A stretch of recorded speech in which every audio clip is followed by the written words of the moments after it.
1989년 펜실베니아에 사는 고등학교 3학년 패트릭 워런은 동네 여자아이를 보고 사랑에 빠졌습니다. 그녀의 이름은 켈리인데 켈리는 발레를 배우고 있는 귀여운 아이였습니다. 패트릭은 용기를 내어 그녀에게 자신의 마음을 전했고 그들은 서로 만남을 가지면서 결혼까지 하게 됩니다.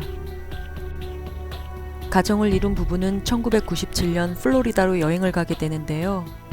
켈리가 플로리다와 사랑에 빠지게 되면서 여행을 마치고 2주 만에 그곳으로 이사가게 됩니다.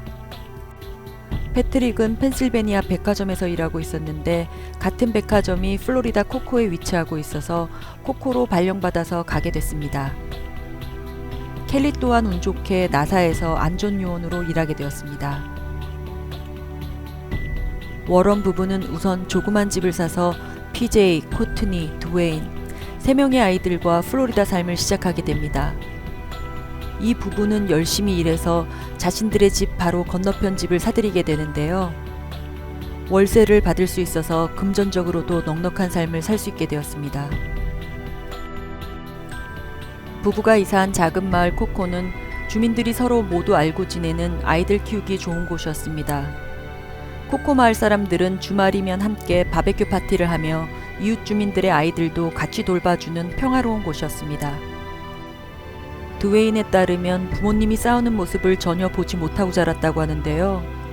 저녁이면 가족끼리 카드놀이나 영화를 보며 즐거운 어린 시절을 보냈다고 합니다. 그러나 이 가족에게 낯선 사람이 이사 오면서 모든 행복은 불행으로 바뀌게 됩니다.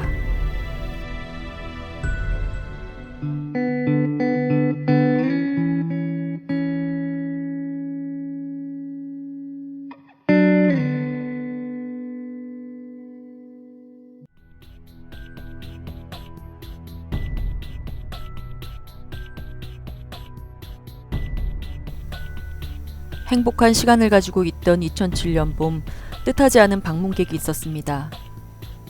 패트릭의 지난 과거가 가족들의 발목을 잡았는데 켈리를 만나기 전에 만났던 여자 사이에서 딸이 한 명 있었다고 합니다. 엄마랑 뉴저지에 살고 있던 딸 앤드리아가 갑자기 가족들 앞에 나타납니다. 17살이 된 앤드리아는 친모와 문제가 생기자 아빠를 찾아왔고 패트릭은 자신의 딸에게 모든 것을 해주기로 결정하고 가족으로 받아들이게 됩니다. 하지만 그녀는 패트릭과 가족을 무시하며 제멋대로 행동해 가족들의 골칫거리가 됩니다. 어느 날 가족은 앤드리아의 고함 소리에 잠에서 깼습니다. 그녀는 아빠 패트릭이 자신을 강간하려 했다고 소리치며 경찰에 신고해 패트릭은 구치소에 수감되는 수모를 겪게 됩니다. 하지만 그 시간에 패트릭은 백화점에서 야간 근무를 마치고 돌아오는 길이었습니다. 결국 증거도 알리바이도 맞지 않아서 풀려나게 되는데 참다 못한 켈리는 앤드리아를 쫓아내게 되면서 그녀는 뉴저지로 돌아가게 됩니다. 가족들에게 다시 평화가 찾아오면서 가족들은 행복한 시간을 보내는 듯 했지만 켈리는 남편을 의심하게 됩니다. 켈리는 남편이 그런 일을 하지 않았다는 것을 알고 있지만 이때부터 그녀는 변하기 시작합니다.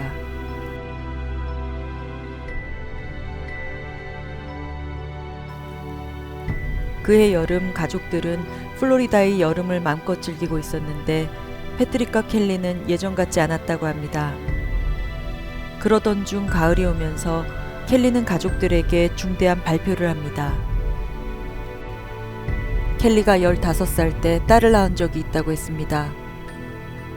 그 아기와는 연락이 끊긴 상태였는데 얼마 전에 연락이 닿아서 서로의 안부를 묻고 있는 관계라고 했습니다.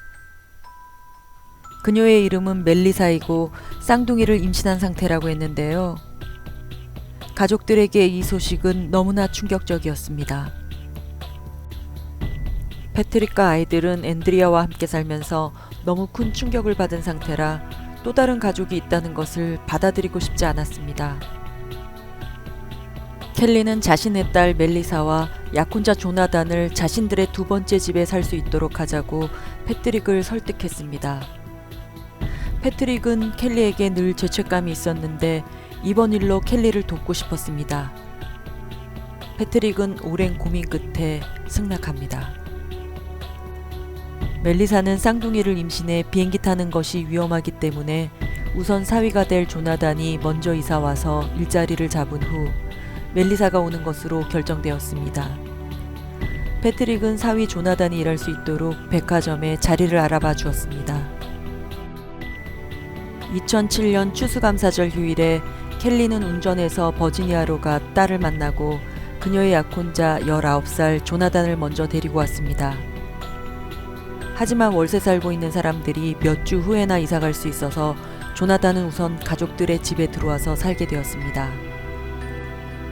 패트릭은 백팩에 옷가지 몇 개만 챙겨온 조나단을 이상하게 생각했지만 진심으로 그를 사위로 받아들였습니다. 가족들은 이 낯선 청년에 대해 전혀 아는 것이 없는 상태였고 그가 가족들의 집에 함께 사는 것이 안전한지조차 파악이 안 된 상태였습니다. 잘생긴 조나단은 아이들과 재미있게 놀아주면서 아이들은 조나단을 좋아하기 시작했습니다. 크리스마스 때에는 멜리사가 운전을 해서 가족들을 방문하기로 하면서 가족들은 큰 파티를 준비했고 처음 만나게 될 새로운 가족에 대한 기대감이 컸습니다. 하지만 크리스마스 하루 전날 멜리사가 오지 못한다는 소식을 전합니다. 의사가 오랫동안 운전하는 것을 허락하지 않았다고 하는데요. 가족은 실망했지만 이해할 수 있었고 아기를 낳은 후에 만나기로 합니다. 아기는 1월 달에 태어나기로 되어 있어 조금만 기다리면 만날 수 있으리라 기대했고 켈리는 딸에게서 온 사진을 가족들에게 보여주며 즐거워했습니다. 두 번째 집의 사람들이 이사가게 되면서 조나단이 거처를 옮기게 되는데요. 켈리는 인테리어를 도와주면서 그 집에 머무르는 시간이 길어졌습니다. 그들은 친정엄마와 사위로 보기에는 더 친해 보였으며 동네 사람들은 수군거리기 시작했습니다. 몇 주 뒤에 소포가 왔는데 멜리사의 생부가 보내온 아기 물품들이었습니다. 켈리는 받은 물건으로 아기 방을 예쁘게 꾸며주었는데 조나단의 부모님도 아기 선물을 보내와서 집은 온통 아기 용품으로 가득했습니다. 집안은 모든 게 정리된 듯 보였지만 켈리는 여전히 조나단 집에서 시간을 보냈습니다. 이 문제로 켈리와 패트릭은 심한 언쟁을 벌이게 되는데 패트릭이 켈리를 밀치게 됩니다. 켈리는 곧바로 경찰에 신고해 그는 구치소에 수감되었습니다. 패트릭이 없자 켈리는 아예 조나단의 집에서 생활했는데요. 아이들은 배고픔을 이기지 못해 고모에게 전화했고 고모는 켈리를 찾아가서 아동학대 혐의로 신고하겠다고 소리쳤습니다.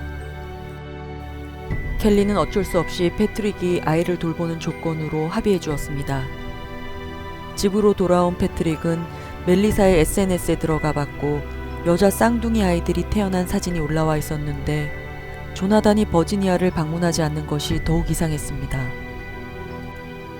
그 후 동네 술집에서 혼자 울면서 맥주를 마시는 모습이 동네 사람들에 의해 자주 목격됩니다.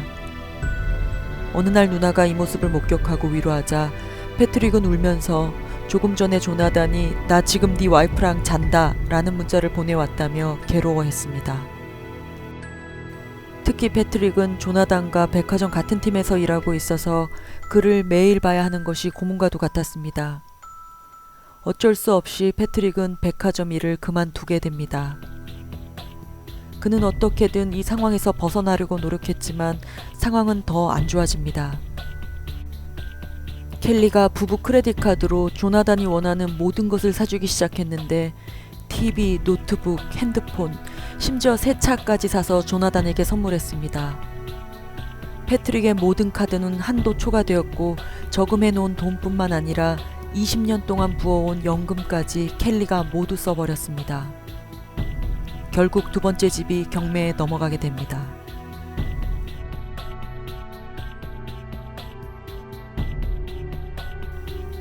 패트릭의 은행 잔고는 바닥이 나버렸습니다.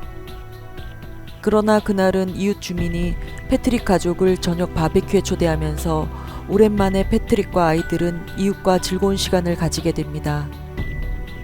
하지만 막내가 아빠에게 와서 엄마한테 갔는데 성인 영화 봐야 한다고 나가라고 했어요 라고 하며 시무룩해 했습니다.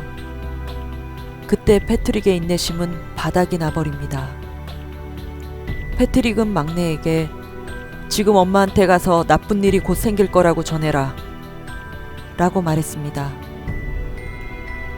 아이들은 엄마에게 무슨 일이 일어날까봐 조나단 집으로 가서 엄마를 불러 이야기를 나누고 있을 때 패트릭이 총을 들고 나타나서 켈리에게 한 발을 쏩니다.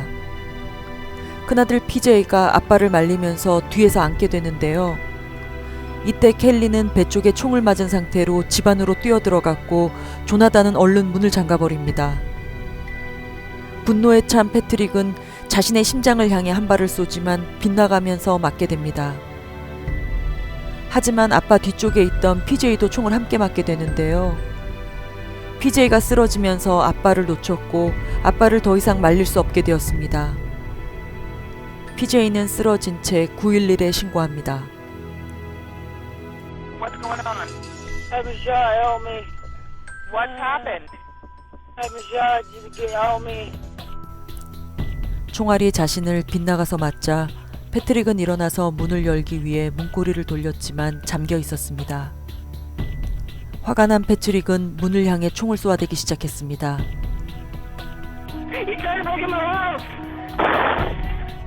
불행하게도 집안에 있던 조나단은 문을 등지고 서서 911에 신고하고 있던 중이었는데요. 문을 관통한 총알을 여러 발 맞고 그 자리에서 쓰러졌습니다. 패트릭은 문을 열고 들어가 쓰러져 있던 켈리와 조나단을 확인 사살합니다. 911이 도착해 패트릭과 PJ는 응급실로 실려갔고 생존하게 됩니다. 패트릭은 2건의 1급 살인죄가 적용되어 체포되었습니다. 검찰은 수사에 들어갔고 패트릭은 한 달 전에 총기를 미리 준비한 점을 미루어 1급 살인죄로 가석방이 없는 종신형을 선고받았습니다. 그러나 한 가지 미스테리한 점이 발견되는데요. 켈리의 딸 멜리사가 존재하지 않는 사람으로 밝혀졌습니다. 그녀는 켈리의 장례식장에도 나타나지 않았고 경찰은 쌍둥이를 그날 낳은 사람이나 멜리사라는 이름을 가진 사람이 버지니아 쪽에 있는지 찾았지만 찾을 수가 없었습니다. 경찰의 조사에 따르면 아마도 켈리가 SNS에 있는 사진을 도용해 멜리사라는 사람을 만들어낸 것이 아닌가 추측했으며 조나단과는 온라인 데이트 사이트에서 만난 것이 아닌가 추정했습니다. 왜냐하면 멜리사의 SNS IP 주소를 조사한 결과 켈리의 집으로 나왔습니다. 켈리와 조나단이 사망한 후 멜리사의 SNS는 더 이상 사진이 올라오지 않고 있기 때문입니다. 행복했던 가정은 낯선 사람의 방문으로 산산이 부서졌고 아이들은 부모 모두를 잃는 큰 슬픔을 받아들여야 했습니다. 이제 성인으로 성장한 아이들에게 행복한 일만 있기를 바랍니다.